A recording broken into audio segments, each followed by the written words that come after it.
ಭಾರತ್ ಮಾತಾ Shivashakti avatar ಸತ್ಯ ಗೀತಾ ಮುರಳಿ. ಓಂ ಪಿತಾಶ್ರೀ ಶಿವ ಬಾಬಾರವರ ನೆನಪಿದೆಯೇ? ಮುರಳಿಯ ದಿನಾಂಕ 23/12/2025. ಪ್ರಾತಃ class 12/7/1968. ಓಂ ನಮಃ ಶಿವಾಯ. ಪ್ರೀತಿಯ ಮಕ್ಕಳೇ, ಪ್ರಪಂಚದಲ್ಲಿ ಯಾವುದೇ ಮನುಷ್ಯರಿಗೆ ಈ ಸೃಷ್ಟಿ ಚಕ್ರವು ಹೇಗೆ ತಿರುಗುತ್ತದೆ ಎಂದು ತಿಳಿದಿಲ್ಲ. ರಚಯಿತನನ್ನಾಗಲಿ ರಚನೆಯ ಆದಿ ಮಧ್ಯ ಅಂತ್ಯವನ್ನಾಗಲಿ ತಿಳಿದಿಲ್ಲ. ಆದ್ದರಿಂದ ಎಲ್ಲರನ್ನು ನಾಸ್ತಿಕರೆಂದು ಕರೆಯಲಾಗುತ್ತದೆ. ಓಂ ನಮಃ ಶಿವಾಯ. ಈಗ ಆತ್ಮಿಕ ಮಕ್ಕಳು ಏನು ಮಾಡುತ್ತಿದ್ದೀರಿ? ಅವ್ಯಭಿಚಾರಿ ನೆನಪಿನಲ್ಲಿ ಕುಳಿತಿದ್ದೀರಾ? ಒಂದು ವ್ಯಭಿಚಾರಿ ನೆನಪು, ಇನ್ನೊಂದು ಅವ್ಯಭಿಚಾರಿ ನೆನಪು ಮತ್ತು ವ್ಯಭಿಚಾರಿ ಭಕ್ತಿ ಯಾವಾಗ ಮೊಟ್ಟ ಮೊದಲು ಪ್ರಾರಂಭವಾಗುತ್ತದೆಯೋ ಆಗ ಎಲ್ಲರೂ ಶಿವನ ಪೂಜೆ ಮಾಡುತ್ತಾರೆ. ಅತ್ಯಂತ ಶ್ರೇಷ್ಠ ಭಗವಂತ ಅವರೇ ಆಗಿದ್ದಾರೆ. ಅವರು ತಂದೆಯೂ ಆಗಿದ್ದಾರೆ, ಶಿಕ್ಷಕರೂ ಆಗಿದ್ದಾರೆ. ಓದಿಸುತ್ತಾರೆ. ಏನು ಓದಿಸುತ್ತಾರೆ? ಮನುಷ್ಯರಿಂದ ದೇವತೆಯನ್ನಾಗಿ ಮಾಡುತ್ತಾರೆ. ದೇವತೆಯಿಂದ ಮನುಷ್ಯರಾಗಲು ನೀವು ಮಕ್ಕಳಿಗೆ 84 ಜನ್ಮಗಳು ಬೇಕಾದವು ಮತ್ತು ಮನುಷ್ಯರಿಂದ ದೇವತೆಯಾಗಲು 1 ಸೆಕೆಂಡ್ ಸಾಕು. ಇದು ಮಕ್ಕಳಿಗೆ ಗೊತ್ತಿದೆ. ನಾವು ತಂದೆಯ ನೆನಪಿನಲ್ಲಿ ಕುಳಿತಿದ್ದೇವೆ. ಅವರೇ ನಮ್ಮ ಟೀಚರ್ ಆಗಿದ್ದಾರೆ, ಸದ್ಗುರು ಕೂಡ ಆಗಿದ್ದಾರೆ. ಒಬ್ಬರ ನೆನಪಿನಲ್ಲಿರಿ ಎಂದು ಯೋಗವನ್ನು ಕಲಿಸುತ್ತಾರೆ. ಅತ್ಯಂತ ಶ್ರೇಷ್ಠ ಭಗವಂತ ಆಗಿದ್ದಾರೆ. ಅವರು ಸ್ವತಃ ಹೇಳುತ್ತಾರೆ, ಹೇ ಆತ್ಮಗಳೇ, ಹೇ ಮಕ್ಕಳೇ, ದೇಹದ ಎಲ್ಲ ಸಂಬಂಧಗಳನ್ನು ಬಿಡಿರಿ. ಈಗ ವಾಪಸ್ ಹೋಗಬೇಕಿದೆ. ಈ ಹಳೆಯ ಪ್ರಪಂಚ ಬದಲಾಗುತ್ತಿದೆ. ಈಗ ಇಲ್ಲಿ ಇರುವಂತಿಲ್ಲ. ಹಳೆಯ ಪ್ರಪಂಚದ ವಿನಾಶಕ್ಕಾಗಿಯೇ ಈ ಬಾಂಬ್ಸ್ ಇತ್ಯಾದಿಗಳು ತಯಾರಾಗಿವೆ. ಪ್ರಾಕೃತಿಕ ವಿಕೋಪಗಳು ಕೂಡ ಸಹಯೋಗ ಕೊಡುತ್ತವೆ. ವಿನಾಶವಂತೂ ಆಗಲೇಬೇಕಿದೆ. ಈಗ ನೀವು ಮಕ್ಕಳು ಕಲಿಯುಗದಲ್ಲಿಯೂ ಇಲ್ಲ, ಸತ್ಯಯುಗದಲ್ಲಿಯೂ ಇಲ್ಲ. ನೀವು ಪುರುಷೋತ್ತಮ ಸಂಗಮ ಯುಗದಲ್ಲಿದ್ದೀರಿ. ನಾವೀಗ ವಾಪಸ್ ಹೋಗುತ್ತಿದ್ದೇವೆ ಎಂದು ಈ ಆತ್ಮಕ್ಕೆ ಗೊತ್ತಿದೆ. ಆದ್ದರಿಂದ ತಂದೆ ಹೇಳುತ್ತಾರೆ, ಈ ಹಳೆಯ ದೇಹವನ್ನು ಸಹ ಬಿಡಬೇಕಾಗಿದೆ. ದೇಹ ಸಹಿತ ಈ ಪ್ರಪಂಚದಲ್ಲಿ ಏನೆಲ್ಲ ಕಾಣಿಸುತ್ತದೆಯೋ ಇದೆಲ್ಲವೂ ವಿನಾಶವಾಗಲಿದೆ. ಶರೀರವು ಸಮಾಪ್ತಿಯಾಗಬೇಕಿದೆ. ಈಗ ನಾವಾತ್ಮರು ಮನೆಗೆ ಮರಳಬೇಕು. ವಾಪಸ್ ಹೋಗದೆ ಹೊಸ ಪ್ರಪಂಚಕ್ಕೆ ಬರಲು ಸಾಧ್ಯವಿಲ್ಲ. ಈಗ ನೀವು ಪುರುಷೋತ್ತಮ ಸಂಗಮ ಯುಗದಲ್ಲಿ ಕುಳಿತಿದ್ದೀರಿ. ಪುರುಷೋತ್ತಮರಾಗಲು ಪುರುಷಾರ್ಥ ಮಾಡುತ್ತಿದ್ದೀರಿ. ಈ ದೇವಿ ದೇವತೆಗಳೇ ಎಲ್ಲರಿಗಿಂತ ಶ್ರೇಷ್ಠರು. ಮೊದಲು ಶ್ರೇಷ್ಠಾತಿ ಶ್ರೇಷ್ಠ ನಿರಾಕಾರ ತಂದೆ. ನಂತರ ಮನುಷ್ಯ ಸೃಷ್ಟಿಯಲ್ಲಿ ನೋಡುವುದಾದರೆ ಇದರಲ್ಲಿ ಶ್ರೇಷ್ಠ ದೇವತೆಗಳು. ಅವರೂ ಕೂಡ ಮನುಷ್ಯರೇ, ಆದರೆ ದೈವಿ ಗುಣ ಉಳ್ಳವರು. ನಂತರ ಅವರೇ ಅಸುರಿ ಗುಣವುಳ್ಳವರಾಗುತ್ತಾರೆ. ಈಗ ಮತ್ತೆ ಅಸುರಿ ಗುಣಗಳಿಂದ ದೈವಿ ಗುಣಗಳಿಗೆ ಹೋಗಬೇಕಾಗಿದೆ. ಯಾರು ದೈವಿ ಗುಣಗಳಿಗೆ ಹೋಗಬೇಕು? ನೀವು ಮಕ್ಕಳು ಓದುತ್ತಿದ್ದೀರಿ ಮತ್ತು ಇತರರಿಗೂ ಓದಿಸುತ್ತೀರಿ. ನೀವು ಅನೇಕರಿಗೆ ತಿಳಿಸುತ್ತೀರಿ. ಕೇವಲ ತಂದೆಯ ಸಂದೇಶವನ್ನು ಕೊಡಬೇಕಾಗಿದೆ. ಬೇಹದ್ದಿನ ತಂದೆ ಬೇಹದ್ದಿನ ಆಸ್ತಿ ಕೊಡಲು ಬಂದಿದ್ದಾರೆ. ಈಗ ಅದ್ದಿನ ಆಸ್ತಿ ಪೂರ್ಣವಾಗುತ್ತದೆ. ಅದ್ದಿನ ಆಸ್ತಿ ಅರ್ಧ ಕಲ್ಪ ಪೂರ್ಣವಾಯಿತು, ಅಂದರೆ ಭಕ್ತಿ ಪೂರ್ಣವಾಯಿತು. ರಾವಣನ ರಾಜ್ಯ ಪೂರ್ಣವಾಗುವುದಿದೆ. ನಾವು ರಾವಣನ ರಾಜ್ಯದಲ್ಲಿ ಕುಳಿತಿದ್ದೇವೆ ಎಂದು ಈ ಮಕ್ಕಳಿಗೆ ಮಾತ್ರ ಗೊತ್ತಿದೆ. 5 ವಿಕಾರಗಳ ರೂಪಿ ರಾವಣನ ಜೈಲಿನಲ್ಲಿ ಎಲ್ಲ ಮನುಷ್ಯರಿದ್ದಾರೆ ಮತ್ತು ಎಲ್ಲರೂ ದುಃಖವನ್ನೇ ಅನುಭವಿಸುತ್ತಾರೆ ಎಂದು ತಂದೆಗೆ ಗೊತ್ತಿದೆ. ಒಣ ರೊಟ್ಟಿ ಸಿಗುತ್ತದೆ, ಕೊಳಕನ್ನು ಸಹ ಬಹಳ ತಿನ್ನುತ್ತಾರೆ. ನಾನಕರು ಸಹ ಹೇಳಿದ್ದಾರೆ, ಅಸಂಖ್ಯಾತ ಕಳ್ಳರು ಹರಾಮ್ಖೋರರು ಇದ್ದಾರೆ. ಅವರು ಬಂದಿರುವುದು ಈಗ ಕಲಿಯುಗದ ಸಮಯದಲ್ಲಿ. ಆಗ ಅವರು ಸಹ ಶಿಕ್ಷಣ ಕೊಡುತ್ತಾರೆ. ಪ್ರಪಂಚದಲ್ಲಿ ಏನಿದೆ? ಎಲ್ಲರೂ ಹರಾಮ್ಖೋರರಾಗಿದ್ದಾರೆ, ಅಂದರೆ ಕೆಟ್ಟ ಗುಣದವರಾಗಿದ್ದಾರೆ. ಅಸುರಿ ಮನುಷ್ಯರಿದ್ದಾರೆ. ಅವರನ್ನು ದೇವಿ ದೇವತೆಗಳನ್ನಾಗಿ ಮಾಡಲು ಪರಮಾತ್ಮ ತಂದೆಯು ಬರಬೇಕಾಗುತ್ತದೆ. ತಂದೆಯ ವಿನಃ ಮನುಷ್ಯರನ್ನು ದೇವತೆಯನ್ನಾಗಿ ಯಾರೂ ಮಾಡಲು ಸಾಧ್ಯವಿಲ್ಲ. ನೀವು ಇಲ್ಲಿ ಕುಳಿತಿರುವುದೇ ಮನುಷ್ಯರಿಂದ ದೇವತೆಯಾಗಲು. ದೇವತೆಗಳು ಸತ್ಯಯುಗದಲ್ಲಿ ಇರುತ್ತಾರೆ. ಈಗ ಇದು ಕಲಿಯುಗ. ಬಹಳ ಧರ್ಮಗಳಿವೆ. ರಚಯಿತ ಮತ್ತು ರಚನೆಯ ಪರಿಚಯವನ್ನು ಸ್ವಯಂ ತಂದೆಯೇ ಕೊಡುತ್ತಾರೆ. ನೀವು ಕೇವಲ ಈಶ್ವರ, ಭಗವಂತ, ಪರಮಾತ್ಮ ಎಂದು ಹೇಳುತ್ತಿದ್ದೀರಿ. ಅವರು ತಂದೆ, ಟೀಚರ್ ಹಾಗೂ ಗುರು ಕೂಡ ಆಗಿದ್ದಾರೆ ಎಂದು ನಿಮಗೆ ಗೊತ್ತಿರಲಿಲ್ಲ. ಅವರನ್ನು ಸದ್ಗುರು ಎಂದು ಕರೆಯಲಾಗುತ್ತದೆ. ಸದ್ಗುರು ಅಕಾಲಮೂರ್ತಿ ಎಂದು ಕರೆಯಲಾಗುತ್ತದೆ ಅಲ್ಲವೇ? ನಿಮ್ಮನ್ನು ಆತ್ಮ ಮತ್ತು ಜೀವಾತ್ಮ ಎಂದು ಕರೆಯಲಾಗುತ್ತದೆ. ಆ ಅಕಾಲಮೂರ್ತಿ ಈ ಶರೀರರೂಪಿ ಸಿಂಹಾಸನದ ಮೇಲೆ ಕುಳಿತಿದ್ದಾರೆ. ನಿಮ್ಮಂತೆ ಅವರು ಜನ್ಮ ತೆಗೆದುಕೊಳ್ಳುವುದಿಲ್ಲ. ಹಾಗಾಗಿ ಆ ಅಕಾಲಮೂರ್ತಿ ತಂದೆ ಕುಳಿತು ಮಕ್ಕಳಿಗೆ ತಿಳಿಸುತ್ತಾರೆ, ನನಗೆ ನನ್ನದೇ ಆದ ರಥವಿಲ್ಲ. ನಾನು ನಿಮ್ಮನ್ನು ಪಾವನರನ್ನಾಗಿ ಹೇಗೆ ಮಾಡಲಿ? ನನಗೂ ರಥ ಬೇಕಲ್ಲವೇ?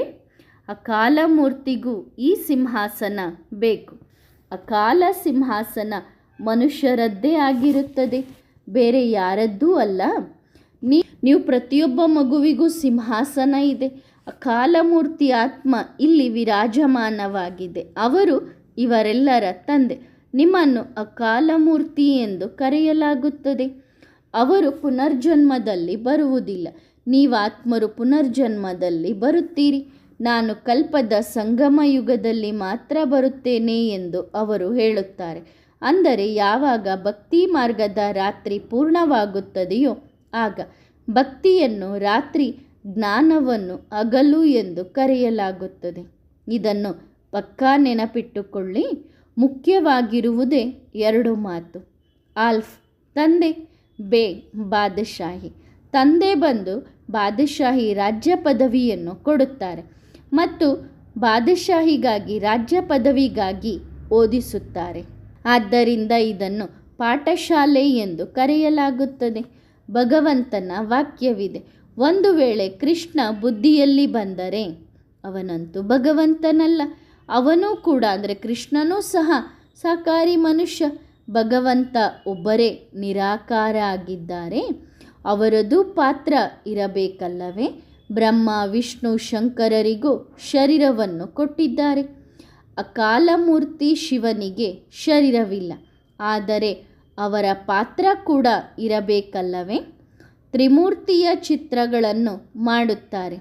ಅದರಲ್ಲಿ ಮುಖ್ಯವಾಗಿ ಶಿವಬಾಬನನ್ನು ತೋರಿಸುವುದಿಲ್ಲ. ಬ್ರಹ್ಮದೇವತೆ, ವಿಷ್ಣು ದೇವತೆ ಎಂದು ಹೇಳುತ್ತಾರೆ. ಆದರೆ ಆ ತ್ರಿಮೂರ್ತಿಗಳಲ್ಲಿ ಶಿವ ಎಲ್ಲಿ ಹೋದರು? ಅವರೇ ಅತ್ಯಂತ ಶ್ರೇಷ್ಠಾತಿ ಶ್ರೇಷ್ಠ ಭಗವಂತ. ಅವರನ್ನು ಎಲ್ಲರೂ ನೆನಪು ಮಾಡುತ್ತಾರೆ. ಭಕ್ತಿ ಮಾರ್ಗದಲ್ಲಿ ಅವರನ್ನು ನೆನಪು ಮಾಡದಂಥ ಮನುಷ್ಯರು ಯಾರೂ ಇರಲಿಕ್ಕಿಲ್ಲ. ದುಃಖದಲ್ಲಿಯೇ ಎಲ್ಲರೂ ಕೂಗುತ್ತಾರೆ, ಹೇ ಭಗವಂತ, ಹೇ ಬಿಡುಗಡೆದಾತ, ನಮ್ಮನ್ನು ಬಿಡುಗಡೆ ಮಾಡಿ ಮುಕ್ತಿಧಾಮಕ್ಕೆ ಕರೆದೊಯ್ಯಿ, ಓ ಗಾಡ್ ಫಾದರ್ ಎಂದು. ಏಕೆಂದರೆ ಅವರು ಬೇಹದ್ದಿನ ಆತ್ಮಗಳ ತಂದೆಯಾಗಿದ್ದಾರೆ. ಅವಶ್ಯವಾಗಿ ಬೇಹದ್ದಿನ ಸುಖವನ್ನೇ ಕೊಡುತ್ತಾರೆ. ಹದ್ದಿನ ತಂದೆ ಹದ್ದಿನ ಸುಖ ಕೊಡುತ್ತಾರೆ. ಹದ್ದಿನ ಸುಖದಲ್ಲಿದ್ದರೆ ಆತ್ಮ ಬೇಹದ್ದಿನ ಸುಖ ಕೊಡುವ ತಂದೆಯನ್ನು ನೆನಪು ಮಾಡುತ್ತದೆ. ಅವರು ಏನು ಸುಖ ಕೊಡುತ್ತಾರೆ ಎಂದು ಯಾರಿಗೂ ಗೊತ್ತಿಲ್ಲ, ಆದರೆ ನೆನಪಂತೂ ಅವಶ್ಯವಾಗಿ ಮಾಡುತ್ತಾರೆ. ತಂದೆ ಬಂದು ಹೇಳುತ್ತಾರೆ, ಮಕ್ಕಳೇ, ಇತರ ಎಲ್ಲ ಸಂಘವನ್ನು ಬಿಟ್ಟು ಒಬ್ಬ ತಂದೆಯನ್ನು ನೆನಪು ಮಾಡಿರಿ. ಆತ್ಮವೇ ಸುಖವನ್ನು ನೆನಪು ಮಾಡುತ್ತದೆ. ನೀವು ದೇವಿ ದೇವತೆಗಳಾಗಿ ಹೊಸ ಪ್ರಪಂಚದಲ್ಲಿ ಇರುತ್ತೀರಿ. ಅಲ್ಲಿ ಅಪಾರ ಸುಖವಿರುತ್ತದೆ ಎಂದು ತಂದೆ ತಿಳಿಸಿದ್ದಾರೆ. ಆ ಸುಖಗಳಿಗೆ ಅಂತ್ಯವಿರುವುದಿಲ್ಲ. ಅಲ್ಲಿ ಎಂತಹ ಸುಖವಿರುತ್ತದೆ ಎಂದು ಈಗ ನಿಮಗೆ ಸ್ವಲ್ಪವೇ ಗೊತ್ತಾಗುತ್ತದೆ. ಹೊಸ ಪ್ರಪಂಚದಲ್ಲಿ ಖಂಡಿತ ಸುಖವಿರುತ್ತದೆ ಎಂದು ತಿಳಿದುಕೊಳ್ಳುತ್ತೀರಿ. ಹೊಸ ಮನೆಯಲ್ಲಿ ಸುಖವಿರುತ್ತದೆ ಅಲ್ಲವೇ? ಹಳೆಯ ಮನೆಯಲ್ಲಿ ದುಃಖವಿರುತ್ತದೆ. ಅದಕ್ಕಾಗಿಯೇ ತಂದೆ ಮಕ್ಕಳಿಗಾಗಿ ಹೊಸ ಮನೆಯನ್ನು ಕಟ್ಟುತ್ತಾರೆ. ಹೊಸದು ತಯಾರಾದಾಗ ಮಕ್ಕಳ ಬುದ್ಧಿಯೋಗ ಹೊಸ ಮನೆಯೊಂದಿಗೆ ಜೋಡಣೆಯಾಗುತ್ತದೆ. ಇದು ಹದ್ದಿನ ಮಾತಾಯಿತು. ಈಗ ಬೇಹದ್ದಿನ ತಂದೆ ಹೊಸ ಪ್ರಪಂಚವನ್ನು ಸ್ಥಾಪನೆ ಮಾಡುತ್ತಿದ್ದಾರೆ. ಹಳೆಯ ಪ್ರಪಂಚದ ವಿನಾಶವಾಗುವುದಿದೆ. ಏನೆಲ್ಲ ನೋಡುತ್ತಿದ್ದೀರೋ ಅದೆಲ್ಲವೂ ಸ್ಮಶಾನ ಆಗಲಿದೆ. ಈಗ ಫರಿಸ್ತಾನ ಸ್ವರ್ಗ ಸ್ಥಾಪನೆಯಾಗುತ್ತಿದೆ. ನೀವೀಗ ಸಂಗಮ ಯುಗದಲ್ಲಿ ನಿಂತಿದ್ದೀರಿ. ಕಲಿಯುಗವನ್ನು ನೋಡಬಹುದು, ಸತ್ಯಯುಗವನ್ನು ನೋಡಬಹುದು. ಕಲಿಯುಗದ ಕಡೆ ಅನೇಕ ಧರ್ಮಗಳಿವೆ. ಇಲ್ಲಿ ಬಹಳ ಕೊಳಕು ತುಂಬಿದೆ, ಅಂದರೆ ಕಲಿಯುಗದಲ್ಲಿ ಬಹಳ ಕೊಳಕು ತುಂಬಿದೆ. ಆಹಾರ ಪಾನೀಯ ಇತ್ಯಾದಿಗಳೆಲ್ಲವೂ ಭ್ರಷ್ಟಾಚಾರಿಯಾಗಿದೆ. ನಂತರ ಹೊಸ ಪ್ರಪಂಚ ಶ್ರೇಷ್ಠಾಚಾರಿಯಾಗಿದೆ. ಅದನ್ನೇ ಸ್ವರ್ಗ ಬಾಯಿಸ್ತಾ ಎಂದು ಕರೆಯಲಾಗುತ್ತದೆ. ನೀವು ಸಂಗಮ ಯುಗದಲ್ಲಿ ಸಾಕ್ಷಿಯಾಗಿ ನೋಡುತ್ತೀರಿ. ನೀವು ದೇವತೆಯಾಗಲು ಪುರುಷಾರ್ಥ ಮಾಡುತ್ತಿದ್ದೀರಿ. ಸತ್ಯಯುಗದಲ್ಲಿ ಎಲ್ಲರೂ ನಿರ್ವಿಕಾರಿಗಳಾಗಿರುತ್ತಾರೆ. ಅಲ್ಲಿ ಇರುವುದೇ ಒಂದು ಧರ್ಮ. ಚಿತ್ರ ಪ್ರದರ್ಶನ ಅಥವಾ ಮ್ಯೂಸಿಯಂಗೆ ಬಂದರೆ ಅಲ್ಲಿಯೂ ಸಹ ನೀವು ಸಂಗಮ ಯುಗದ ಚಿತ್ರದ ಮುಂದೆ ನಿಲ್ಲಿಸಿರಿ. ಈ ಕಡೆ ಇದೆ ಕಲಿಯುಗ, ಆ ಕಡೆ ಇದೆ ಸತ್ಯಯುಗ. ಈಗ ನಾವು ಮಧ್ಯದಲ್ಲಿದ್ದೇವೆ. ತಂದೆ ಹೊಸ ಪ್ರಪಂಚವನ್ನು ಸ್ಥಾಪನೆ ಮಾಡುತ್ತಾರೆ ಎಂದು ನಿಮಗೆ ಗೊತ್ತಿದೆ. ಅಲ್ಲಿ ಬಹಳ ಕಡಿಮೆ ಮನುಷ್ಯರಿರುತ್ತಾರೆ. ಹಾಗಾಗಿ ಇವರೆಲ್ಲರೂ ವಾಪಸ್ ಹೋಗಬೇಕಿದೆ. ಅನ್ಯ ಯಾವ ಧರ್ಮದವರೂ ಬರುವುದಿಲ್ಲ. ಕೇವಲ ನೀವೇ ಮೊಟ್ಟ ಮೊದಲು ಪಾತ್ರ ಮಾಡಲು ಬರುತ್ತೀರಿ. ಈಗ ನೀವು ಸತ್ಯಯುಗಕ್ಕೆ ಹೋಗಲು ಪುರುಷಾರ್ಥ ಮಾಡುತ್ತಿದ್ದೀರಿ. ಪತಿತರಂತೂ ಯಾರೂ ಹೋಗಲು ಸಾಧ್ಯವಿಲ್ಲ. ಪಾವನರಾಗಲು ನನ್ನನ್ನು ಕರೆದಿದ್ದೀರಿ. ಹೇ ಬಾಬಾ, ನಮ್ಮನ್ನು ಪಾವನರನ್ನಾಗಿ ಮಾಡಿ ಪಾವನ ಪ್ರಪಂಚಕ್ಕೆ ಕರೆದೊಯ್ಯಿರಿ ಎಂದು. ನಮ್ಮನ್ನು ಶಾಂತಿಧಾಮಕ್ಕೆ ಕರೆದೊಯ್ಯಿರಿ ಎಂದು ಹೀಗೆ ಹೇಳುವುದಿಲ್ಲ. ಪತಿತ ಪ್ರಪಂಚ ಮತ್ತು ಪಾವನ ಪ್ರಪಂಚ ಎಂದು ಅದಕ್ಕೆ ಕರೆಯಲಾಗುತ್ತದೆ. ನಾವಾತ್ಮರು ಹೊಸ ಪ್ರಪಂಚದವರೂ ಅಲ್ಲ, ಹಳೆಯ ಪ್ರಪಂಚದವರೂ ಅಲ್ಲ. ನಾವು ಪರಮಧಾಮದ ನಿವಾಸಿಗಳು. ಅದನ್ನು ಮಧುರ ಮನೆ ಎಂದು ಕರೆಯಲಾಗುತ್ತದೆ. ಈಗ ನಾವು ಮನೆಗೆ ಹೋಗಬೇಕಿದೆ. ಅದನ್ನು ಮುಕ್ತಿಧಾಮ ಎಂದು ಕರೆಯಲಾಗುತ್ತದೆ. ಇದಕ್ಕಾಗಿಯೇ ಸನ್ಯಾಸಿಗಳು ಶಿಕ್ಷಣ ಕೊಡುತ್ತಾರೆ.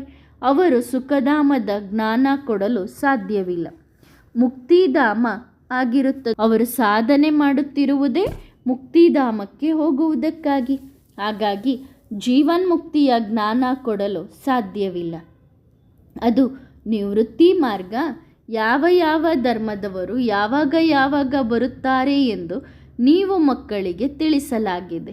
ಮನುಷ್ಯ ಸೃಷ್ಟಿ ರೂಪಿ ವೃಕ್ಷದಲ್ಲಿ ಮೊಟ್ಟ ಮೊದಲ ಫೌಂಡೇಶನ್ ನಿಮ್ಮದಾಗಿದೆ.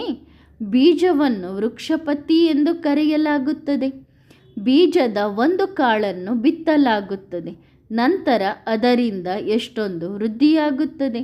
ತಂದೆ ಹೇಳುತ್ತಾರೆ, ನಾನು ವೃಕ್ಷಪತಿಯಾಗಿ ಮೇಲೆ ನಿವಾಸ ಮಾಡುತ್ತೇನೆ. ಯಾವಾಗ ವೃಕ್ಷ ಸಂಪೂರ್ಣ ಜಡ್ಜಡೀಭೂತ ಸ್ಥಿತಿಗೆ ಆಗುತ್ತದೆಯೋ ಆಗ ನಾನು ಬರುತ್ತೇನೆ. ಆದಿ ಸನಾತನ ದೇವಿ ದೇವತಾ ಧರ್ಮ ಈಗ ಇಲ್ಲ. ಆಲದ ಮರದ ಉದಾಹರಣೆ ಕೊಟ್ಟಂತೆ ಬಹಳ ಅದ್ಭುತವಾದ ವೃಕ್ಷ ಇದಾಗಿದೆ. ಈ ವೃಕ್ಷದಲ್ಲಿ ಬೇರಿಲ್ಲ, ಆದರೆ ಇಡೀ ವೃಕ್ಷ ನಿಂತಿದೆ. ಬೇರೆ ಯಾವ ವೃಕ್ಷವೂ ಅಡಿಪಾಯವಿಲ್ಲದೆ, ಅಂದರೆ ಬೇರಿಲ್ಲದೆ ನಿಲ್ಲಲು ಸಾಧ್ಯವಿಲ್ಲ. ಈ ಬೇಹದ್ದಿನ ವೃಕ್ಷದಲ್ಲಿಯೂ ಆದಿ ಸನಾತನ ದೇವಿ ದೇವತಾ ಧರ್ಮ ಇಲ್ಲ. ಬಾಕಿ ಎಲ್ಲ ಧರ್ಮಗಳು ನಿಂತಿವೆ. ಮೊಟ್ಟ ಮೊದಲು ಒಂದೇ ಧರ್ಮ ಇತ್ತು, ಬೇರೆ ಯಾವುದೂ ಇರಲಿಲ್ಲ. ಸೂರ್ಯವಂಶಿ, ನಂತರ ಚಂದ್ರವಂಶೀಯರು ಇದ್ದರು. ಚಂದ್ರವಂಶಿಯನ್ನು ಸೆಕೆಂಡ್ ಗ್ರೇಡ್ ಎಂದು ಹೇಳಲಾಗುತ್ತದೆ, ಏಕೆಂದರೆ ಹಳೆಯದಾಯಿತಲ್ಲವೇ. ಈ ಜ್ಞಾನ ಎಲ್ಲವನ್ನೂ ತಂದೆಯೇ ಕೊಡುತ್ತಾರೆ. ಈಗ ನೀವು ಮಕ್ಕಳಿಗೆ ಮೂಲವತನ ಸೂಕ್ಷ್ಮವತನವು ನೆನಪಿದೆ. ನಾವು ಮೂಲವತನದ ನಿವಾಸಿಗಳು. ಇಲ್ಲಿ ನಾವು ಪಾತ್ರ ಅಭಿನಯಿಸಲು ಬರುತ್ತೇವೆ. ನಾವು ಮಕ್ಕಳು ಆಲ್ರೌಂಡ್ ಪಾತ್ರ ಅಭಿನಯಿಸುವವರು. ಆದ್ದರಿಂದ ಮ್ಯಾಕ್ಸಿಮಮ್ 84 ಜನ್ಮಗಳಿವೆ. ನಂತರ ಮಿನಿಮಮ್ 1 ಜನ್ಮ. ಮನುಷ್ಯರು ಮತ್ತೆ 84 ಲಕ್ಷ ಜನ್ಮ ಎಂದು ಹೇಳುತ್ತಾರೆ. ಅದು ಹೇಗೆ ಆಗುತ್ತದೆ ಎಂದು ಸಹ ತಿಳಿದುಕೊಳ್ಳಲಾರರು. ತಂದೆ ಬಂದು ತಿಳಿಸುತ್ತಾರೆ, 84 ಜನ್ಮಗಳನ್ನು ನೀವೇ ತೆಗೆದುಕೊಳ್ಳುತ್ತೀರಿ ಎಂದು. ಮೊಟ್ಟ ಮೊದಲು ನನ್ನಿಂದ ನೀವೇ ಅಗಲುತ್ತೀರಿ, ಅಂದರೆ ಪರಮಧಾಮದಿಂದ ಪಾತ್ರ ಮಾಡಲಿಕ್ಕೆ ನೀವೇ ಜಗತ್ತಿಗೆ ಮೊದಲು ಬರ್ತೀರಿ. ಆಗ ಶಿವಬಾಬನಿಂದ ದೂರ ಆದೆವು. ಸತ್ಯಯುಗಿ ದೇವತೆಗಳೇ ಮೊದಲು ಇರುತ್ತಾರೆ. ಯಾವಾಗ ಸತ್ಯಯುಗಿ ದೇವತೆಗಳ ಆತ್ಮಗಳು ಇಲ್ಲಿ ಪಾತ್ರ ಅಭಿನಯಿಸುತ್ತಾರೋ ಆಗ ಉಳಿದ ಎಲ್ಲ ಆತ್ಮರು ಎಲ್ಲಿಗೆ ಹೋಗುತ್ತಾರೆ ಎಂದೂ ಸಹ ನೀವು ಮಕ್ಕಳಿಗೆ ಗೊತ್ತಿದೆ. ಉಳಿದ ಇಷ್ಟೆಲ್ಲ ಆತ್ಮರು ಶಾಂತಿಧಾಮದಲ್ಲಿ ಇರುತ್ತಾರೆ. ಹಾಗಾಗಿ ಶಾಂತಿಧಾಮ ಬೇರೆಯೇ ಆಯಿತಲ್ಲವೇ? ಉಳಿದ ಪ್ರಪಂಚವಂತೂ ಇದೇ ಆಗಿದೆ. ಇಲ್ಲಿ ಪಾತ್ರ ಅಭಿನಯಿಸುತ್ತಾರೆ, ಆದರೆ ಅಲ್ಲಿ ಆತ್ಮಗಳು ಶಾಂತಿಧಾಮದಲ್ಲಿ ಇರುತ್ತಾರೆ. ಶಾಂತಿ ಆತ್ಮದ ಸ್ವಧರ್ಮವಾಗಿದೆ. ನಂತರ ನೀವು ಇಲ್ಲಿ ಬಂದು ಪಾತ್ರ ಅಭಿನಯಿಸುತ್ತೀರಿ. ಹೊಸ ಪ್ರಪಂಚದಲ್ಲಿ ಸುಖದ ಪಾತ್ರ, ಹಳೆಯ ಪ್ರಪಂಚದಲ್ಲಿ ದುಃಖದ ಪಾತ್ರ ಅಭಿನಯಿಸಬೇಕಾಗುತ್ತದೆ. ಸುಖ ಮತ್ತು ದುಃಖದ ಆಟವಿದು. ಅದು ಈಶ್ವರೀಯ ರಾಮರಾಜ್ಯ. ಈ ಸೃಷ್ಟಿ ಚಕ್ರ ಹೇಗೆ ತಿರುಗುತ್ತದೆ ಎಂದು ಪ್ರಪಂಚದಲ್ಲಿ ಯಾವ ಮನುಷ್ಯರಿಗೂ ಗೊತ್ತಿಲ್ಲ.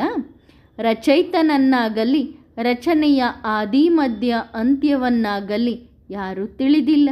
ಆದ್ದರಿಂದ ಎಲ್ಲರನ್ನು ನಾಸ್ತಿಕರೆಂದು ಕರೆಯಲಾಗುತ್ತದೆ. ಯಾರೇ ಸನ್ಯಾಸಿ ಉದಾಸಿಗಳ ಬಳಿ ಹೋಗಿ ರಚಯಿತ ಮತ್ತು ರಚನೆಯ ಪರಿಚಯ ಕೊಡಿ ಎಂದು ಕೇಳಿದರೆ ಸರ್ವವ್ಯಾಪಿ ಎಂದು ಹೇಳಿಬಿಡುತ್ತಾರೆ. ಬಹಳ ಗ್ಲಾನಿಯ ಮಾತಾಗಿದೆ. ಪರಮಾತ್ಮ 24 ಅವತಾರಗಳನ್ನು ತೆಗೆದುಕೊಳ್ಳುತ್ತಾರೆ ಎಂದು ಹೇಳುತ್ತಾರೆ. ಕಚ್ಚ ಅವತಾರ, ಮಚ್ಚ ಅವತಾರ, ವರಹ ಅವತಾರ, ಏನೇನೋ ಮಾತುಗಳನ್ನು ಹೇಳುತ್ತಾರೆ. 84 ಲಕ್ಷ ಯೋನಿಗಳಿವೆ. ಅದರಲ್ಲಿ ಮನುಷ್ಯರದ್ದು 1 ಜನ್ಮ. ತಂದೆ ಹೇಳುತ್ತಾರೆ, ಇವೆಲ್ಲವೂ ತಪ್ಪಾಗಿವೆ. ನಿಮ್ಮ ಶಾಸ್ತ್ರಗಳು ಜ್ಞಾನದ ಶಾಸ್ತ್ರಗಳಲ್ಲ, ಅವೆಲ್ಲವೂ ಭಕ್ತಿಯ ಶಾಸ್ತ್ರಗಳು. ಜ್ಞಾನದ ಶಾಸ್ತ್ರ ಒಂದೂ ಇಲ್ಲ.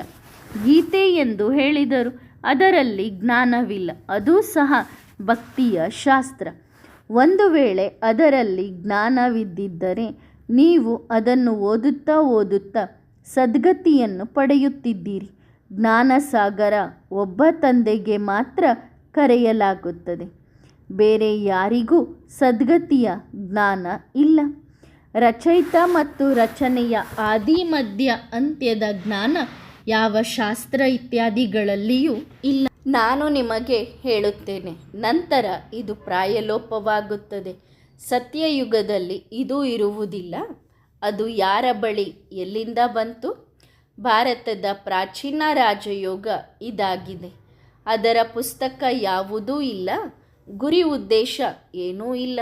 ಗೀತಾ ಪಾಠಶಾಲೆ, ವೇದ ಪಾಠಶಾಲೆ ಎಂದು ಹೆಸರಿಡುತ್ತಾರೆ. ಗುರಿ ಉದ್ದೇಶ ಏನೂ ಇಲ್ಲ. ಈ ವೇದ ಶಾಸ್ತ್ರ ಇತ್ಯಾದಿ ಎಲ್ಲವೂ ರಚನೆಗಳಾಗಿವೆ.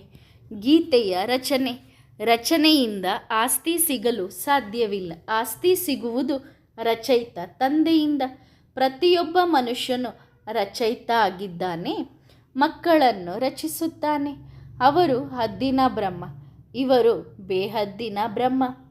ಅವರು ಪಿತ, ಇವರು ಕೂಡ ಪಿತ.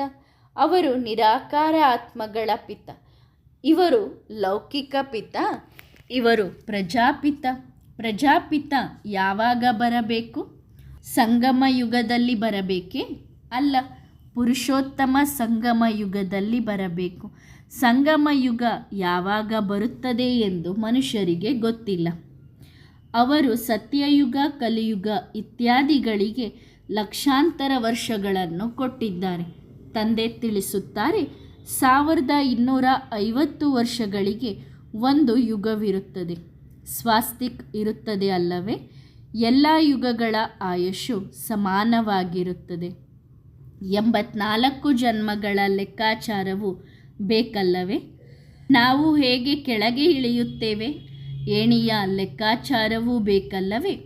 ಮೊಟ್ಟ ಮೊದಲು ಫೌಂಡೇಶನ್ನಲ್ಲಿ ದೇವಿ ದೇವತೆಗಳಿದ್ದಾರೆ. ಅವರ ನಂತರ ಇಸ್ಲಾಮಿ, ಬೌದ್ಧಿ ಇತ್ಯಾದಿ ಬರುತ್ತಾರೆ. ತಂದೆ ವೃಕ್ಷದ ರಹಸ್ಯವನ್ನು ತಿಳಿಸಿದ್ದಾರೆ. ತಂದೆಯ ವಿನಃ ಬೇರೆ ಯಾರೂ ಕಲಿಸಲು ಸಾಧ್ಯವಿಲ್ಲ. ಈ ಚಿತ್ರಗಳನ್ನು ಹೇಗೆ ಮಾಡಿಸಿದಿರಿ? ಯಾರು ಕಲಿಸಿದರು ಎಂದು ನಿಮ್ಮನ್ನು ಕೇಳುತ್ತಾರೆ. ಅವರಿಗೆ ಹೇಳಿ ಧ್ಯಾನದಲ್ಲಿ ತಂದೆ ತೋರಿಸುತ್ತಾರೆ. ನಂತರ ನಾವು ಬಂದು ಮಾಡುತ್ತೇವೆ. ನಂತರ ಅದನ್ನು ತಂದೆ ಬಂದು ಕರೆಕ್ಟ್ ಸಹ ಮಾಡುತ್ತಾರೆ. ಈ ರಥದಲ್ಲಿ ಬಂದು ಇದನ್ನು ಹೀಗೆ ಮಾಡಿ ಎಂದು ಸರಿಪಡಿಸುತ್ತಾರೆ. ಅವರು ಸ್ವತಃ ಸರಿಪಡಿಸುತ್ತಾರೆ. ಕೃಷ್ಣನನ್ನು ಶ್ಯಾಮಸುಂದರ ಎಂದು ಕರೆಯುತ್ತಾರೆ. ಆದರೆ ಏಕೆ ಕರೆಯುತ್ತಾರೆ ಎಂದು ಮನುಷ್ಯರಿಗೆ ತಿಳಿಯುವುದಿಲ್ಲ. ಇವನು ವೈಕುಂಠದ ಮಾಲೀಕನಾಗಿದ್ದಾಗ ಸುಂದರನಾಗಿದ್ದನು. ನಂತರ ಹಳ್ಳಿಯ ಹುಡುಗ ಕಪ್ಪಾದನು. ಆದ್ದರಿಂದ ಅವನನ್ನೇ ಶ್ಯಾಮಸುಂದರ ಎಂದು ಕರೆಯುತ್ತಾರೆ. ಇವರೇ ಮೊದಲು ಬರುತ್ತಾರೆ. ತತತ್ವಂ. ಈ ಲಕ್ಷ್ಮೀನಾರಾಯಣರ ರಾಜ್ಯಭಾರ ನಡೆಯುತ್ತದೆ ಅಲ್ಲವೇ? ಆದಿ ಸನಾತನ ದೇವಿ ದೇವತಾ ಧರ್ಮವನ್ನು ಯಾರು ಸ್ಥಾಪನೆ ಮಾಡುತ್ತಾರೆ? ಇದು ಸಹ ಯಾರಿಗೂ ಗೊತ್ತಿಲ್ಲ. ಧರ್ಮಭ್ರಷ್ಟ ಕರ್ಮಭ್ರಷ್ಟ ಇವರೇ ಆಗುತ್ತಾರೆ. ತಮ್ಮನ್ನು ಆದಿ ಸನಾತನ ದೇವಿ ದೇವತಾ ಧರ್ಮ ಹಿಂದೂ ಎಂದು ಹೇಳಿಕೊಳ್ಳುತ್ತಾರೆ. ಹಿಂದೂಸ್ತಾನದ ನಿವಾಸಿಗಳು ತಮ್ಮ ಧರ್ಮವನ್ನು ಮರೆತರೆ ಭಾರತವನ್ನು ಸಹ ಮರೆಸುತ್ತಾರೆ. ತಂದೆ ಹೇಳುತ್ತಾರೆ, ನಾನು ಭಾರತದಲ್ಲಿಯೇ ಬರುತ್ತೇನೆ. ಭಾರತದಲ್ಲಿಯೇ ದೇವಿ ದೇವತೆಗಳ ರಾಜ್ಯವಿತ್ತು. ಅದು ನಂತರ ಪ್ರಾಯಲೋಪವಾಗಿದೆ. ನಾನು ಬಂದು ಮತ್ತೆ ಸ್ಥಾಪನೆ ಮಾಡಿ ಉಳಿದ ಎಲ್ಲ ಧರ್ಮಗಳ ವಿನಾಶ ಮಾಡುತ್ತೇನೆ. ಮೊಟ್ಟ ಮೊದಲು ಇರುವುದೇ ಆದಿ ಸನಾತನ ದೇವಿ ದೇವತಾ ಧರ್ಮ. ಇದು ಮರವಲ್ಲವೇ, ಅಂದರೆ ವೃಕ್ಷವಲ್ಲವೇ? ವೃಕ್ಷ ಬೆಳೆಯುತ್ತಾ ಇರುತ್ತದೆ. ಹೊಸ ಎಲೆಗಳು, ಮಠ ಪಂಥಗಳು ಕೊನೆಯಲ್ಲಿ ಬರುತ್ತವೆ. ಆಗ ಅದರ ಶೋಭೆ ಹೆಚ್ಚುತ್ತದೆ. ನಂತರ ಕೊನೆಯಲ್ಲಿ ಯಾವಾಗ ಇಡೀ ವೃಕ್ಷ ಜಡ್ಜಡೀಭೂತ ಸ್ಥಿತಿಯನ್ನು ಪಡೆಯುತ್ತದೆಯೋ ಆಗ ನಾನು ಬರುತ್ತೇನೆ. ಯದಾ ಯದಾ ಹಿ ಧರ್ಮಸ್ಯ.